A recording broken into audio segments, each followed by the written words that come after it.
Petikan Alkitab untuk khotbah adalah daripada Kejadian 1 ayat 1. Pada mulanya Tuhan menciptakan langit dan bumi.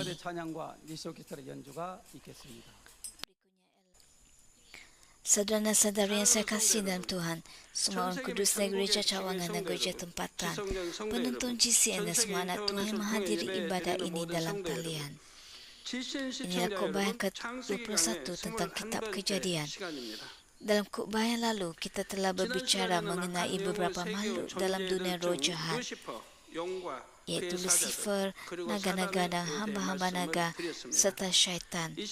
Dalam khotbah ini saya akan berbicara mengenai malaikat-malaikat yang tersingkir dari syurga, yang dilepaskan dari jurang maut dan tentang roh iblis. Saya telah mengatakan bahawa sepertiga daripada semua makhluk menyertai pemberontakan Lucifer, tetapi mereka gagal. Kemudian ketika Lucifer dilepaskan untuk tujuan pemumpukan manusia, sesetengah malaikat yang tersingkir dari syurga juga dilepaskan dari jurang maut. Malaikat-malaikat yang dilepaskan ini tergolong dalam dua kategori mengikut peranan mereka. Salah satunya ialah iblis dan yang lain ialah utusan neraka di kubur bawah. Izinkan saya menerangkan secara ringkas tentang utusan neraka dahulu. Peranan utusan neraka adalah untuk mengheret jiwa-jiwa yang tidak selamat ke dunia bawah dan menghukum mereka. Bagi jiwa-jiwa yang ditakdirkan untuk keselamatan, dua malaikat yang berpakaian putih menunggu mereka, manakala dua utusan neraka yang berpakaian hitam bersedia untuk orang mati tanpa keselamatan. Hanya dengan melihat muka mereka, kita dapat segera mengenal keselamatan yang telah dikurniakan kepada jiwa mereka. Pemandangan malaikat membawa keselesaan dan kegembiraan dengan mengetahui bahawa dia sedang beralih ke alam damai dan kebahagiaan yang kekal.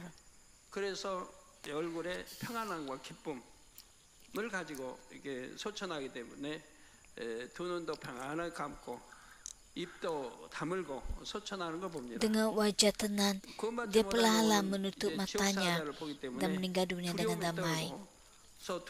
Jiwa-jiwa yang tidak mendapat keselamatan sering mati dengan mata dan mulut terbuka, terherut dalam ketakutan ketika mereka menyaksikan utusan neraka yang mengerikan yang menunggu mereka.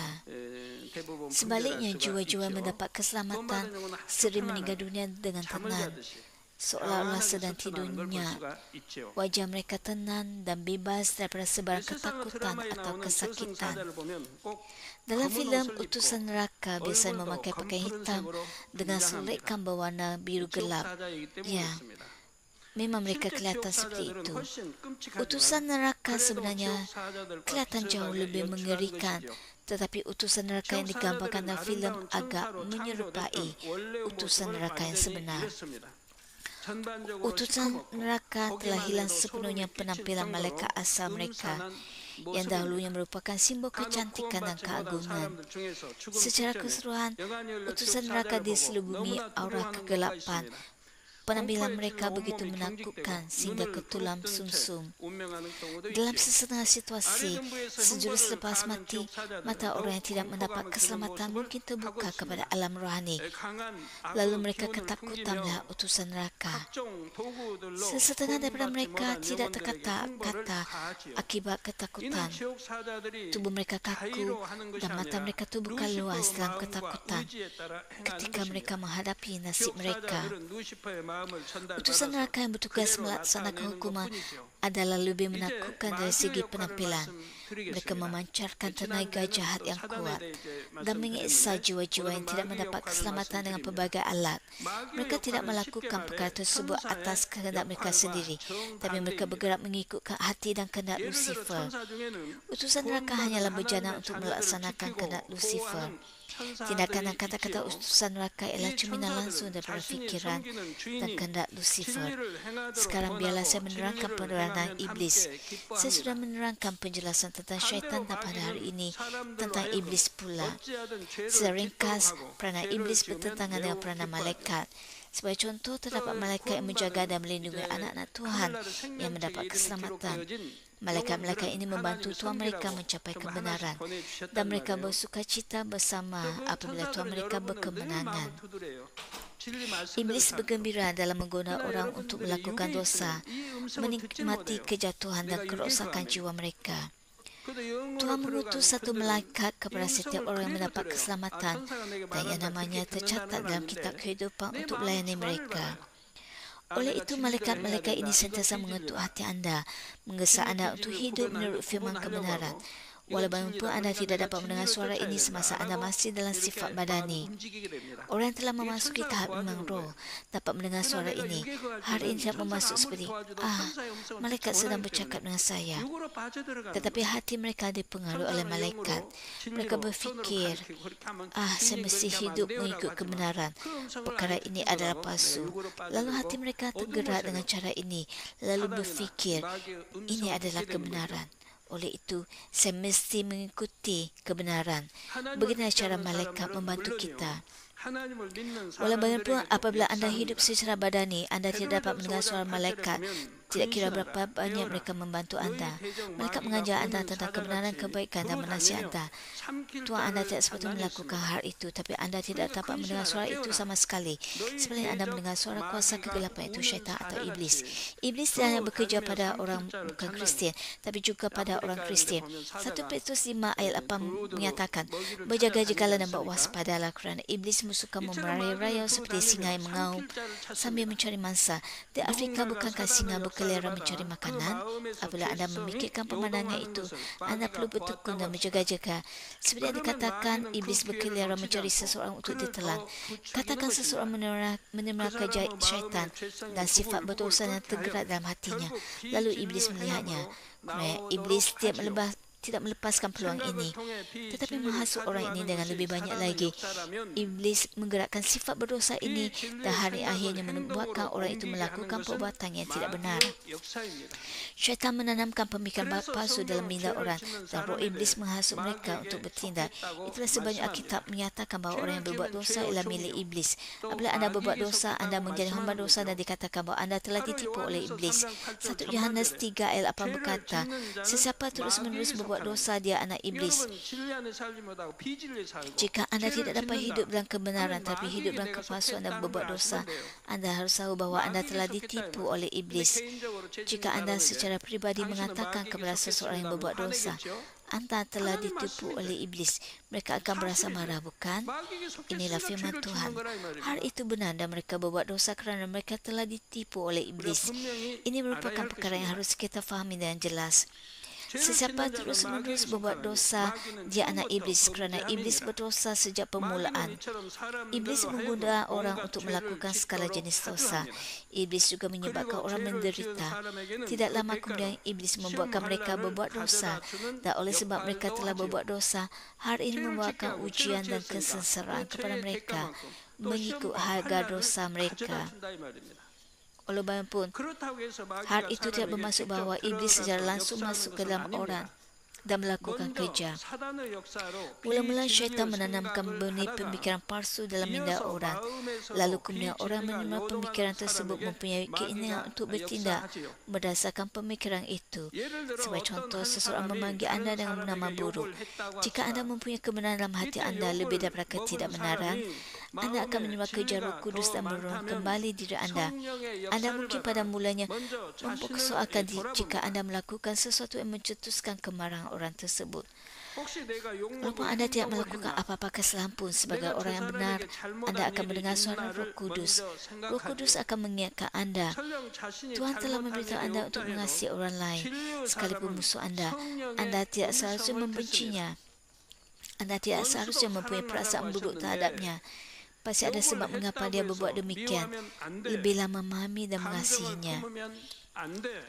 Dengan cara ini, Roh Kudus memberikan anda suara yang membantu anda berfikir dalam kebenaran dan bertindak mengikut kebenaran.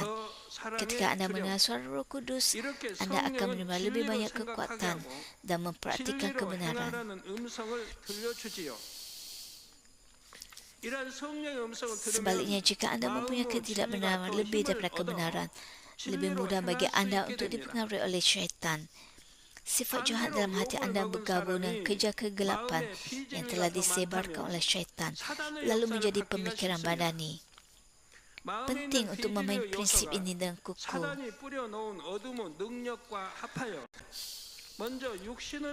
Kita mesti berhati-hati terhadap pemikiran yang membangkitkan kepercayaan palsu dan masa-masa ketika pemikiran negatif timbul yang bertentangan dengan cahaya dan kebenaran.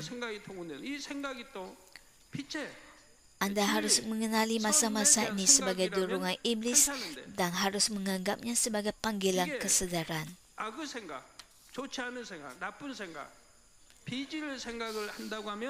Kita juga mesti sedar bahawa syaitan sedang bekerja dalam diri kita, mengeksploitasi sifat berdosa dan pemikiran duniawi kita. Firman Tuhan menyatakan bahawa pemikiran badani bermusuhan dengan Tuhan. Oleh itu kita mesti meninggalkan pemikiran badani. Kehadiran pemikiran badani menghalang kita daripada taat kepada firman Tuhan, menjadikan kita musuh Tuhan dan tidak mampu menyenangkan hatinya.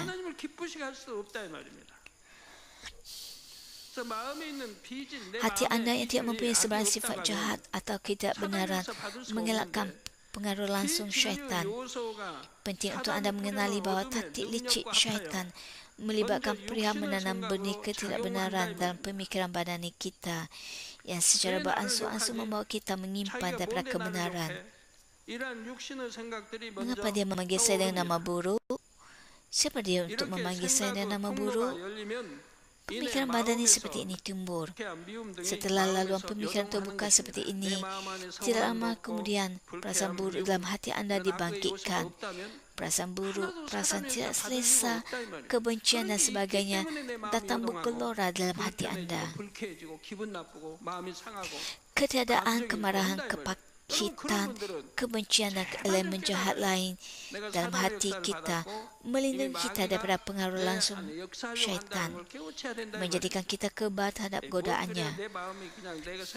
Walau bagaimanapun kehadiran elemen-elemen ini dalam hati kita membuatkan kita terdedah kepada perasaan tersinggung, sedih dan terluka ketika orang lain menghina kita.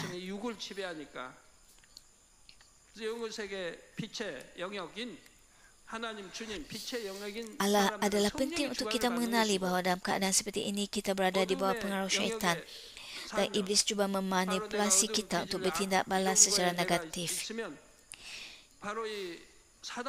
Jika anda mengabaikan fenomena ini sebagai perasaan pribadi semata-mata, hal ini menunjukkan kekurangan pemahaman anda tentang alam rohani. Oleh itu, melalui kubah ini anda sedang belajar tentang alam rohani. Ingatlah bahawa alam rohani mengawal alam fizikal dan orang berada dalam alam cahaya berada di bawah kekuasaan Roh Kudus, manakala orang hidup dalam kegelapan berada di bawah kekuasaan syaitan. Dalam kata lain, anda sedang mengalami kerja syaitan atau iblis, penguasa kegelapan, kerana hati atau fikiran anda tergulung dalam kegelapan. Hal ini adalah benar walaupun anda memuji Tuhan dan berdoa, mengisytiharkan firman Tuhan, percaya kepada Yesus sebagai pengelap anda dan percaya kepada syurga dan neraka. Tidak kira berapa banyak anda mengakui perkara-perkara ini dengan mulut anda, jika tindakan anda tidak selaras dengan iman anda akan terus mengalami kerja syaitan dan iblis. Apabila kerja ketidakbenaran berlaku dalam hati anda seperti ini, masanya adalah tepat untuk menerima kerja iblis. Ketidakbenaran dalam hati anda juga akan hampir terungkap secara luaran. Kejahatan, kegelapan dan ketidakbenaran dalam diri anda kini terungkap secara luaran. Fenomena ini ialah hasil daripada kerja iblis. Wajah seseorang berubah merah akibat kemarahan apabila dia melihat orang menghinanya. Wajah mengeras seperti topeng ais ketika dia bercakap. Semakin banyak kejahatan yang ada dalam hati seseorang, semakin jelas kelihatan kerja yang dipimpin oleh iblis dan tindakan mereka. Perubahan ini tidak terhad kepada ekspresi wajah sahaja, tapi meningkat kepada penghinaan lisan, pukulan fizikal dan akhirnya pergaduhan besar-besaran. Dengan cara ini, peranan syaitan dan iblis adalah berbeza. Oleh itu, Alkitab kadang-kala mengaitkan tindakan Yudas kepada syaitan dan kadang-kala kepada iblis. Semasa anda membaca Alkitab, anda akan mendapati bahawa kadang-kala ia dicatatkan sebagai kerja syaitan dan kadang-kala sebagai kerja iblis. Saya berharap anda dapat membezakannya. Pengkhianatan Yudas terhadap Yesus gurunya sendiri dan yang tidak berdosa adalah satu perbuatan jahat yang sangat sukar untuk kita fahami. Walaupun tindakan jahat seperti ini sukar difahami, sejarah mendedahkan banyak kejadian serupa. Dalam masa yang semakin penuh dengan dosa ini, kejadian seperti ini semakin menjadi biasa. Yudas Iskariot walaupun memikirkan perbuatan jahat itu dan ragu-ragu pada saat membuat keputusan, jatuh di bawah pengaruh syaitan dan akhirnya membuat pilihan yang membawa bencana untuk mengkhianati Yesus. 사단은 사주를 받는 상황이었지요. 그러다가 결국은 마음까지 완전히 사로잡혀 dengan membuka laluan pemikiran anda kepada syaitan dan berterusan menerima pengaruhnya, kuasa syaitan akhirnya akan mencapai hati anda. Keadaan ini ialah apa yang digambarkan sebagai syaitan masuk. Adegan syaitan masuk ke dalam Ananias dan Safira muncul dalam Alkitab. Kemudian iblis mengambil alih langkah yang seterusnya. Iblis membuatkan Ananias melakukan perbuatan ketidakbenaran. Setelah syaitan masuk ke dalam diri anda, iblis akan bekerja dengan cara ini, membawa anda kepada amalan ketidakbenaran. 바로 이제 이렇게 되면 다음 단계로 마귀가 역사를 해요. 그래서 비진리의 행함이 나오게 한다 이 말입니다. 그래서 누가복음 22장 3절에서 4절을 보면 Lukas 22 ayat 3 hingga 4 menyatakan, kemudian iblis memasuki Yudas yang disebut Iskariot, seorang daripada 12 orang pengikut Yesus. Lalu Yesus pergi berunding dengan para ketua iman dan ketua pengawal rumah Tuhan tentang bagaimana dia boleh menyerahkan Yesus kepada mereka. Ketika syaitan telah masuk ke dalam Yudas, kini ialah masanya untuk Yudas bertindak sejajar dengan hasratnya. Yesus dari awal mengetahui bahawa Yudas Iskariot akan melakukan hal seperti ini. Oleh itu, Yesus berkata dalam Yohanes 6 ayat 70, Yesus menjawab, bukankah aku memilih kamu 12 orang ini? Yesus memilih 12 orang pengikutnya. Oleh itu, Yesus berkata dalam Yohanes 6:70, bukankah aku memilih kamu 12 orang ini? Namun seorang daripada kamu ini syaitan. Kata-kata ini diucapkan oleh Yesus bukan ketika Yudas Iskariot mengkhianati Yesus, tapi Yesus telah lebih awal mengatakannya kerana sudah mengetahui akibatnya. Yesus sepenuhnya mengedari pengkhianatan Yudas, lalu dia berkata begitu.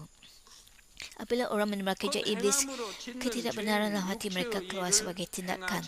Dengan kata lain, apabila mereka melakukan perbuatan badani, iaitu dosa yang dilakukan oleh mereka dalam bentuk tindakan.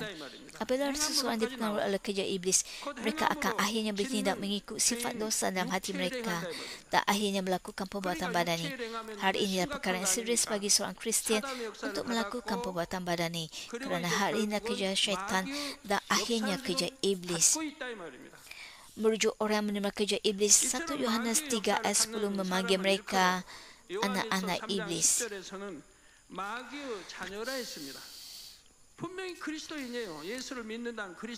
Perkara yang sama berlaku pada hari ini. Mereka jelas ialah orang Kristian, menghadiri gereja, menyanyikan lagu pujian, berdoa dan melakukan kerja Tuhan. Namun begitu, Alkitab menyatakan bahawa mereka yang melakukan kerja iblis melakukan dosa, ialah anak-anak iblis. Sebagai anak-anak Tuhan yang hidup dalam cahaya dengan benih kehidupan dalam diri kita, kita tidak boleh melakukan dosa. Oleh itu, mengaku percaya kepada Tuhan sambil melakukan dosa ialah satu pembohongan. Anda menjadi pembohong, dan Wahyu juga mengutuk kelakuan sebegitu sebagai satu pembohongan. Apakah bukti kasih dan iman kita kepada Tuhan? Buktinya ialah hidup dengan mentaati perintahnya. Walaupun jika anda berterusan tidak mentaati perintah Tuhan, melakukan dosa dan hidup mengikuti badani, anda ialah anak iblis. Kemungkinan ada sesetengah orang yang apabila mereka menerima kerja iblis melakukan jenayah mengerikan yang tidak sepatutnya dilakukan oleh manusia. Ada jenayah keji yang tidak dapat diterima oleh piawai moral, apatah lagi piawai iman. Apabila orang benar-benar dipengaruhi oleh iblis, mereka melakukan perbuatan seperti ini. 무도한 일들이 있습니다. Perbuatan jahat seperti itu 사람이 dipanggil 마귀에게 sebagai 완전히 perbuatan 사로잡히면 iblis. 이런 일을 Perbuatan 범하는 ini adalah 것입니다. perbuatan jahat yang 이렇게 jauh lebih 나타난 serius 악행들은 daripada 마귀짓이라고 perbuatan 합니다. badani yang umum. 일반적인 육체의 일들보다 훨씬 그 정도가 심한 악행들이지요. Apabila perbuatan iblis ini melampaui had tertentu, roh iblis masuk ke dalam individu tersebut. Terdapat juga situasi lain apabila roh iblis masuk ke dalam orang. Bermula sekarang, biarlah saya memberikan penjelasan tentang roh iblis. Anda telah mendapat pengetahuan tentang syaitan dalam khutbah yang lalu dan pada hari ini tentang kerja iblis. Adakah anda faham? Sekarang biarlah saya memberitahu anda tentang roh iblis. Roh iblis tergolong dalam roh jahat. Tidak seperti malaikat yang tersingkir dari syurga. Roh iblis bukan makhluk rohani yang diciptakan sebelum penciptaan. Sekali lagi, roh iblis bukan makhluk rohani. Manakala Lucifer, roh jahat, syaitan dan hamba naga ialah makhluk rohani. Roh iblis bukan malaikat gelap. Roh iblis bukan makhluk rohani yang diciptakan sebelum penciptaan. Roh iblis pada asalnya ialah manusia yang diciptakan daripada tanah seperti kita.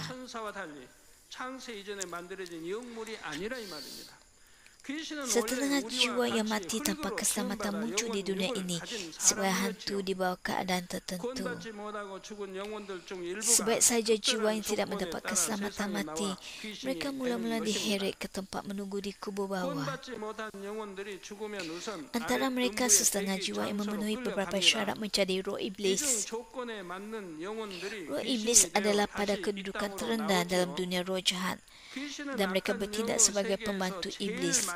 Sudah tentu, iblis mengawal roh iblis mengikut kehendak Lucifer.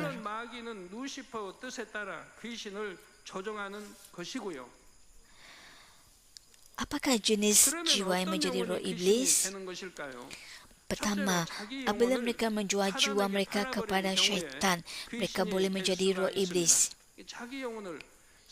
Mereka berani membuat perjanjian dengan syaitan dengan perasaan tamak untuk mendapatkan kekayaan dan autoriti. Sesetengah orang menjual jiwa mereka kepada roh jahat untuk mendapatkan bantuan roh jahat. Sebagai contoh, sesetengah artis menyembah syaitan untuk mendapatkan inspirasi. Jika anda menonton filem sejarah, terdapat sesetengah tokoh berkuasa yang mengamalkan ilmu sihir menggunakan jiwa mereka sebagai cakaran untuk menghancurkan pihak lawan mereka. Anda mungkin melihat adegan di mana seseorang berkuasa melakukan ritual gelap untuk mengekalkan kekuasaannya. Apabila orang seperti ini mati, mereka boleh menjadi roh iblis. Hal ini demikian kerana mereka sudah bertindak sebagai orang bawahan syaitan semasa mereka masih hidup. Walaupun tidak semua mereka menjadi roh iblis. Menurut piawaian alam rohani, mereka mungkin menjadi roh iblis, mungkin tidak.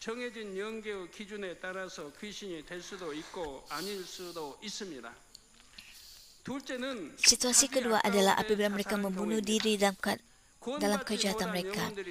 Apabila jiwa yang tidak mendapat keselamatan mati, mereka semua pergi ke tempat menunggu di kubur bawah. Antara jiwa-jiwa tersebut, orang yang membunuh diri dalam kejahatan mereka menjadi roh iblis dan keluar ke bumi semula. Yudas Iskariot merupakan pengecualian. Walaupun dia membunuh diri, dia menerima hukuman tahap keempat yang tidak berkesudahan, berdiri di hadapan semua pendosa. Dia menjadi situasi contoh untuk menunjukkan bahawa bagaimana rupa hukuman mati, iaitu upah dosa. Terdapat banyak jenis bunuh diri yang berbeza. Terdapat situasi di mana orang mengambil nyawa mereka sendiri untuk negara mereka atau untuk Yesus Kristus, bukan sebagai martir, tapi sebagai pengorbanan untuk negara mereka. Terdapat juga situasi di mana orang tidak mempunyai pilihan selain mati untuk tujuan yang mulia. Situasi seperti ini berbeza dengan menjual jiwa kepada iblis.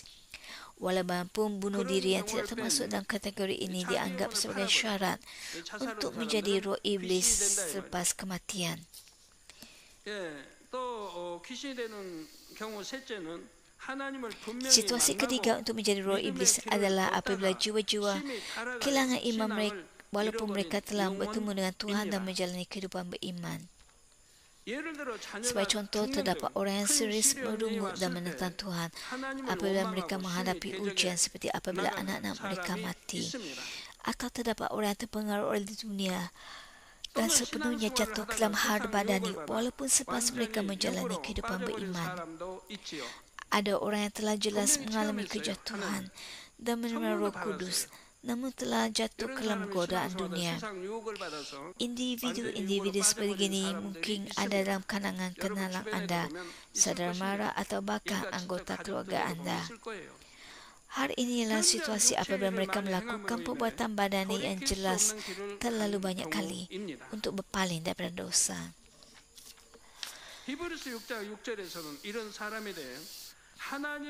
Ibrani 6 ayat 6 menyatakan bahawa orang seperti ini adalah orang yang menyalibkan anak Allah lagi dan mempermalukan dia di hadapan umum. Orang yang telah jatuh dengan cara ini pada dasarnya telah menyalibkan anak Tuhan sekali lagi. Akibatnya mereka dihalang daripada keselamatan, tidak mendapat roh pertaubat,an dan dengan demikian kekal sakit atau dalam masalah.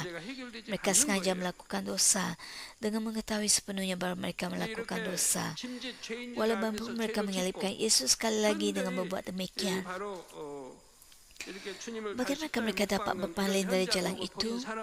Mereka harus benar-benar merendahkan diri di hadapan Tuhan dan bertaubat secara menyeluruh. Mereka harus menyingkirkan sifat dosa mereka dan bertekad untuk tidak melakukan dosa lagi. Hidup mereka harus didedikasikan kepada kebaikan dan kebenaran dengan perjuangan yang tiada henti-henti untuk melawan dosa. Hanya melalui tindakan sebegitu mereka dapat menerima pengampunan. Tanpa perbuatan sedemikian, pengampunan memang sukar dicapai. Jika mereka sekali lagi menyalibkan Yesus yang telah menyelamatkan mereka, hal itu ialah dosa yang sangat besar. Apabila orang seperti ini mati, sesetengah daripada mereka menjadi roh iblis. 그러므로 이런 사람들이 죽으면 그 중에서 귀신이 되기도 하는 것입니다. Situasi keempat adalah apabila jiwa-jiwa menentang dan mengkufuri Roh Kudus walaupun mereka tahu kebenaran. Yesus berkata dalam Matius 12 ayat 32, sesiapa menghina Roh Kudus tidak dapat diampuni, baik sekarang maupun di akhirat.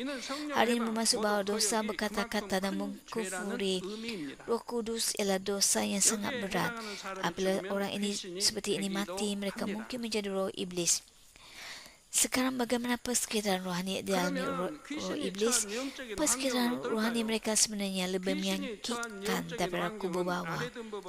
Pada asasnya terdapat kesakitan yang timbul daripada perbezaan ruang. Katakan manusia diciptakan untuk hidup di atas bumi. Walau bagaimanapun manusia juga hidup di bawah air di dalam kapal selam atau di udara di dalam kapal terbang. Namun begitu tempat terbaik adalah di daratan, di atas bumi. Dengan demikian, makhluk rohani berasa paling selesa apabila berada di dalam ruang rohani. Oleh itu,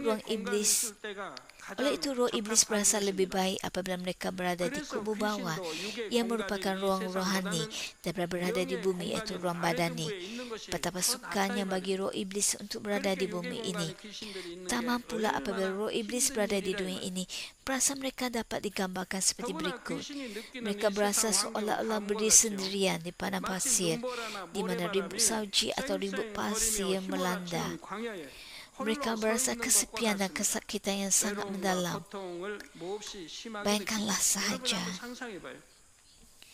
jika anda pernah tinggal di kawasan luar bandar, anda mungkin pernah mengalami ribut salji yang melanda kawasan luar bandar pada musim sejuk. Begitu juga ribut pasir boleh melanda gurun dan kawasan terbuka yang luas.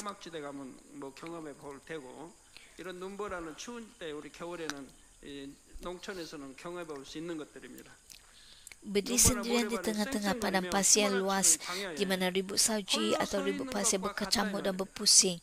Seseorang dihimpit oleh rasa kesepian dan penderitaan yang mendalam.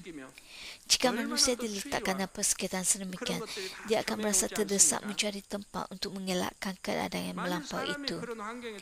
Sebentar saja menghadapi kesukaran sedemikian mungkin dapat ditanggung, tetapi menghadapinya selama berbulan-bulan akan menjadi sangat sukar. Begitu juga halnya dengan roh iblis. Tempat terbaik untuk roh iblis tinggal adalah di dalam tubuh manusia.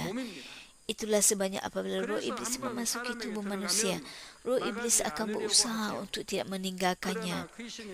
Walaupun roh iblis tidak dapat masuk ke dalam tubuh sesiapa sahaja. Roh iblis hanya dapat melakukannya apabila syarat rohani dipenuhi. Oleh itu, orang manakah yang dapat dimasuki oleh roh iblis? Saya sudah memberitahu anda tentang satu situasi apabila saya memberikan penjelasan tentang perbuatan iblis seperti ini. Situasi pertama, apabila tahap perbuatan iblis oleh seseorang melebihi had tertentu, roh iblis dapat masuk ke dalam dirinya. Terdapat orang yang hatinya terlalu dicemari oleh dosa sehingga tidak mempunyai rasa bersalah. Dengan hati rohani yang seperti penjahat, seseorang tidak dapat mencari kebaikan. Oleh sebab mereka sepenuhnya menjadi hamba kepada iblis, iblis dapat mengawal roh iblis yang masuk ke dalam diri mereka. Situasi kedua adalah apabila orang menghadapi masalah rohani dalam keluarga mereka kerana nenek moyang atau ibu bapa mereka. Jika sebuah keluarga mengumpulkan generasi-generasi perbuatan jahat seperti penyembah berhala yang melampaui batas belas kasihan Tuhan, mereka mungkin terdedah kepada pengaruh roh jahat. Bergantung pada tahap kejahatan mereka, Lucifer memutuskan sama ada penyakit datang ke atas mereka atau roh iblis memasuki mereka. Terdapat kemungkinan penyakit dan juga roh iblis datang ke atas orang tersebut. Sebagai contoh, dalam bab 9 Injil Markus, kita dapati kisah seorang anak yang dirasuk oleh roh iblis yang membuatkannya tuli dan bisu. Selain itu, dalam Lukas 13:11, muncul seorang wanita yang selama 18 tahun menderita penyakit yang disebabkan oleh roh. Dia bongkok dan tidak dapat berdiri tegak. Walaupun orang yang bisu dan tuli kadang-kadang dipengaruhi oleh roh iblis, namun tidak semua di bawah pengaruh roh iblis. Selain itu, Alkitab menyatakan bahawa seorang wanita yang menderita oleh kerasukan roh iblis selama 18 tahun, badannya membengkok dan tidak dapat berdiri tegak. Walaupun ada orang yang kehilangan keupayaan untuk bercakap dan mendengar kerana kemalangan atau penyakit, dapat juga situasi di mana hal itu disebabkan oleh roh iblis.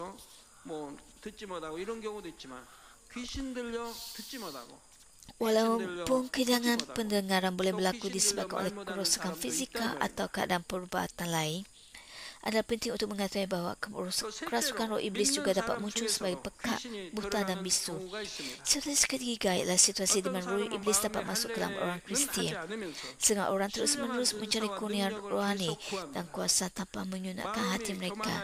Mereka melakukannya kerana mereka angkuh dan mereka ingin ditinggikan dan membanggakan diri mereka. Jika mereka mencari kurnia dan kuasa dengan hati yang sebegitu, Tuhan tidak dapat memberikan apa yang diinginkan oleh mereka.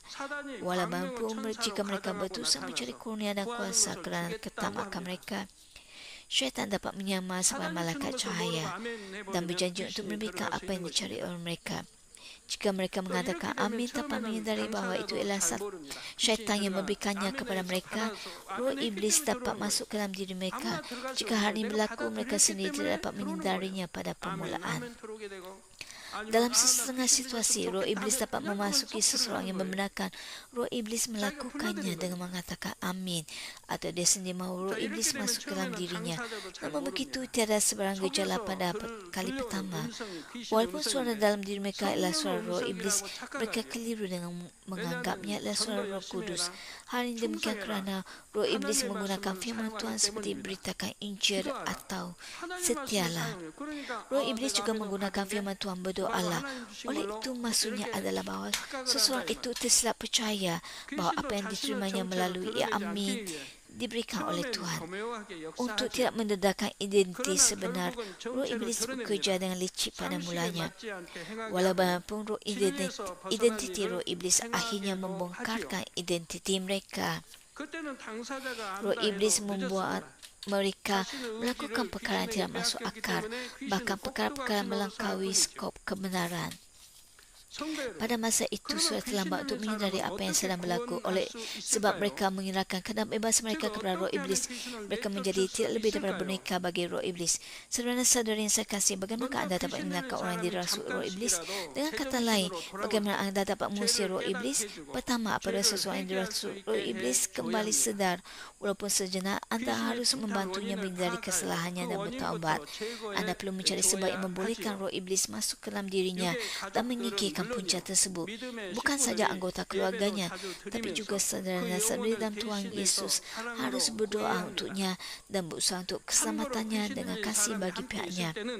Apabila berhadapan dengan seseorang yang dirasuk roh iblis, lagu daripada buku nyanyian darah Yesus perlu dinyanyikan, bukannya lagu-lagu tentang syurga atau kurnia.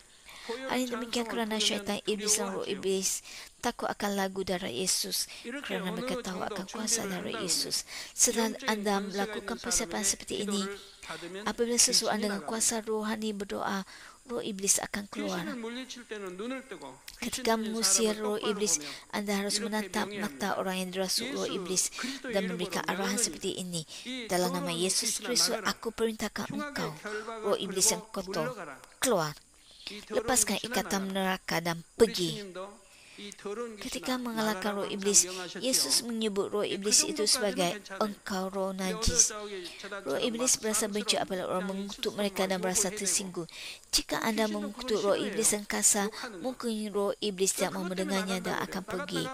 Tapi roh iblis akan segera kembali. Orang Kristian tidak boleh mengutuk lebih teruk daripada perkataan roh najis. Jadi boleh dikatakan bahawa roh najis adalah perkataan yang sesuai untuk mengusir roh iblis. Semakin seseorang lebih banyak disucikan dan lebih penuh dengan Roh Kudus, semakin kuat cahaya rohani dari mata. Oleh sebab roh iblis juga ialah makhluk rohani. Apabila roh iblis melihat cahaya tersebut, roh iblis gemetar ketakutan, lalu roh iblis dikalahkan. Cahaya rohani sentiasa mengatasi cahaya kegelapan.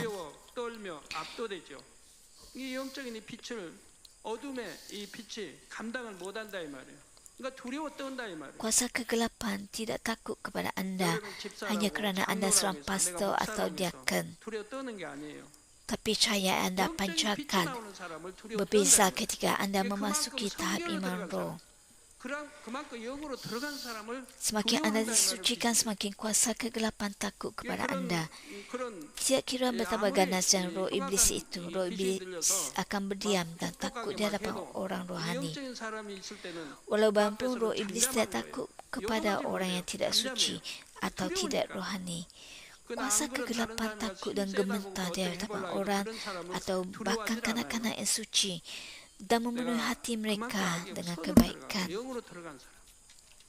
Kuasa kegelapan tidak mempunyai pilihan selain patuh apabila seseorang yang suci memberikan arahan dengan kuasa rohani.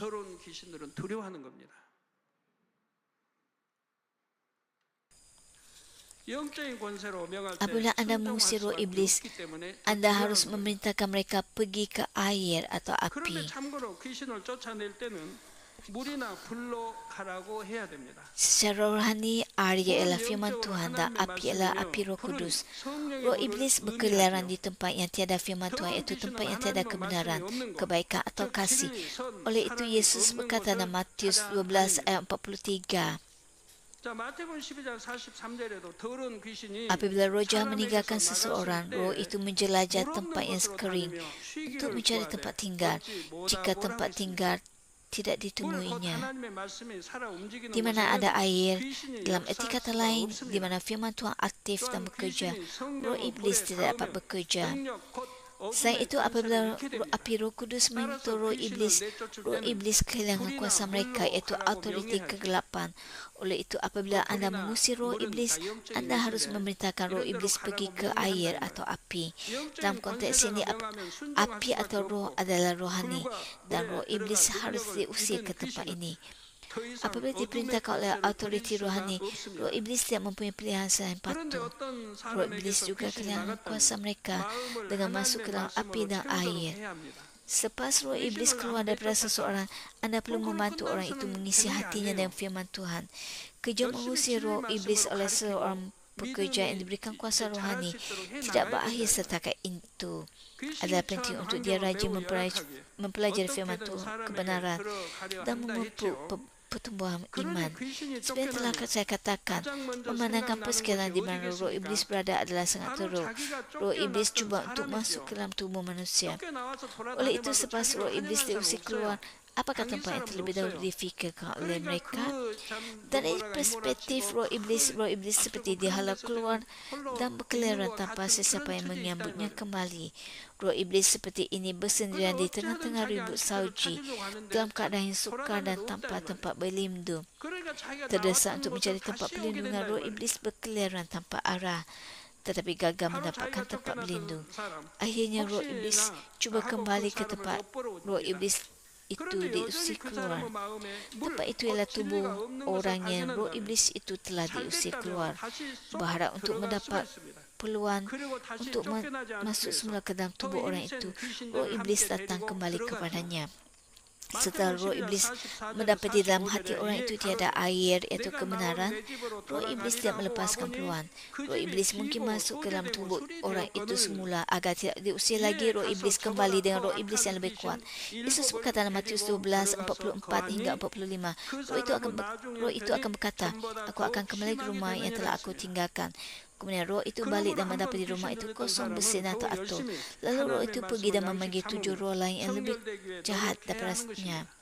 Semuanya memasuki orang itu dan tinggal di situ. Akhirnya keadaan orang itu lebih buruk daripada dahulu. Oleh itu, orang yang pernah dirasuk roh iblis harus menjadikan firman Tuhan sebagai makan rohani dan cuba untuk lebih bersungguh-sungguh mengucikan diri. Saudara-saudara yang saya kasih dalam Kristus, malam ini saya telah menjelaskan secara ringkas kepada anda tentang makhluk rohani. Saya telah menghabiskan sejumlah 10 khotbah untuk menerangkan dunia malaikat dan kerub yang diciptakan oleh Tuhan dan dunia roh-roh jahat dengan Lucifer sebagai ketuanya. Untuk pemupukan manusia, Tuhan membahagikan ruang rohani dan menciptakan makhluk-makhluk rohani. Untuk memperoleh anak-anak sejati, Tuhan Bapa bertahan dengan pembentukan Lucifer, bahkan membenarkan penciptaan dunia roh-roh jahat. Jika kita membandingkan pembukaan manusia dan pertandingan adalah lawan untuk bersaing dan peraturan untuk diikuti, kita yakini memerlukan pentas di mana permainan sebenar dapat berlangsung. Pentas untuk pembukaan manusia adalah bumi tempat manusia hidup dan sistem suria menjadi tempat bagi bumi. Oleh itu, Tuhan menciptakan bumi dan sistem suria untuk pembukaan manusia. Kemudian Tuhan memulakan penciptaan langit dan bumi. Bermula daripada khotbah seterusnya, saya akan memberikan penjelasan tentang kerja-kerja penciptaan. Cerita panorama penciptaan akan terbentang di hadapan anda. Saya menggesa anda untuk menjadikan khotbah pada setiap minggu sebagai makanan rohani anda. Akan ada perbezaan besar antara orang yang menjadikan khotbah sebagai makanan rohani dengan orang yang tidak berbuat demikian. Jika anda menguatkan diri dengan firman Tuhan, roh dan jiwa anda akan makmur dan anda pasti akan menerima berkat dalam segala hal. Semoga anda bijak menggunakan masa anda dan mengikut arus roh dengan baik. Dalam nama Tuhan Yesus Kristus, saya berdoa.